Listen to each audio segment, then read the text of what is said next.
ಹಳೆ ಗಂಡ್ಸ್ ಮಾತ್ರ ನಂಬರ್ದ ಒಂದ್ ಗಾದೆ ಐತೆ. ಹಳೆ ಗಂಡ್ಸ್ ಮಾತ್ರ ನಂಬರ್ದ ಒಂದ್ ಗಾದೆ ಐತೆ. ಆಡಕ್ ತಾಕಟ್ಟಿರ ಆಡು, ಇಲ್ಲಿ ಆಚೆಗೆ ಬಂದ್ಬಿಡು.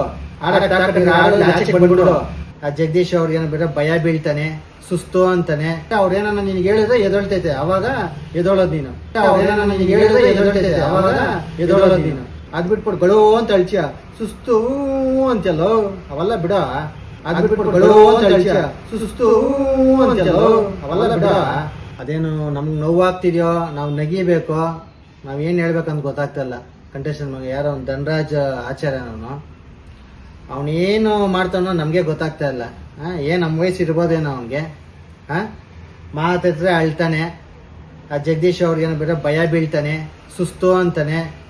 ಹೆಂಗಿರ್ಬೇಕು ನೀವು ಬಿಗ್ ಬಾಸ್ ತಗೊಬೇಕಂದ್ರೆ, ಖಡಕ್ ಆಗಿರೋ ಅಂತ ತಗೊಳ್ರಿ.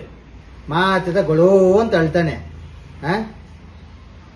ಹಳೆ ಗಂಡ್ಸ್ ಮಾತ್ರ ನಂಬರ್ದ ಒಂದ್ ಗಾದೆ ಐತೆ. ಅದ್ ಇವ್ನ ನೋಡ್ರೇನೆ ನಮ್ಗೆ ಇದಾಗ್ತದೆ. ಇಲ್ಲ ಇವನೇನ್ ನಾಟಕ ಆಡ್ತಾವನ, ಡ್ರಾಮಾ ಆಡ್ತಾವನೋ ಗೊತ್ತಾಗ್ತಲ್ಲ.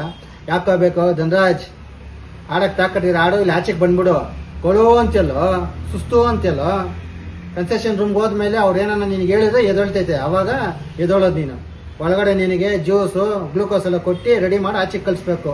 ಒಂದೊಂದು ಅವರ್ಗುನು ಬತ್ಯ ಗೊಳು ಅಂತ್ಯ. ಏನ್ ಸಿಂಪತಿ ಕ್ರಿಯೇಟ್ ಮಾಡ್ತಾ ಇದ್ಯಾ ನೀನ? ಇಲ್ಲ ಮೊದಲೇ ಸ್ಕೆಚ್ ಹಾಕಿದ್ಯಾ? ಮೊದಲೇ ರೀಲ್ಸ್ ಅಲ್ಲಿ ಕೈ ಎತ್ತಿದ ಕೈ ನೀನು.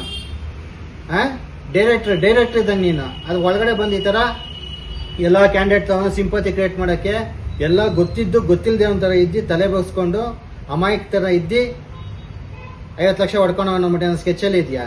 ತಾಕತ್ತಾಗಿರೋ. ಅವನೇನ ಜಗದೀಶ್ಗೋಸ್ಕರ ಅಳ್ತಿಯಲ್ಲ ನೀನು, ಎದುರ್ಸು ತಾಕತ್ತಾಗೆ. ಅದ್ ಬಿಟ್ಬಿಟ್ಟು ಗಳು ಅಂತ ಅಳ್ಚಿಯ, ಸುಸ್ತು ಅಂತೆಲ್ಲೋ ಅವೆಲ್ಲ ಬಿಡ. ವಯಸ್ಸಿಗೆ ಹೆಂಗಿರ್ಬೇಕು, ಗಂಡ್ಸ್ ಹೆಂಗಿರ್ಬೇಕು. ಅಲ್ಲಿರೋ ಹೆಂಗ್ಸ್ಗಳು ಅಳ್ತಾರ, ಅಲ್ಲಿರೋ ಹೆಣ್ಮಕ್ಳು ಅಳ್ತಾ ಇಲ್ಲ. ನೀನ್ ಗಳು ಅಂತೆಲ್ಲ ಲೈ ನಿಲ್ಸ. ನಮ್ಗೆ ನಾಚಿಕೆ ಆಗತ್ತೆ ನೀನ್ ಅಳದ್ ನೋಡ್ತಾ ಇದೆ.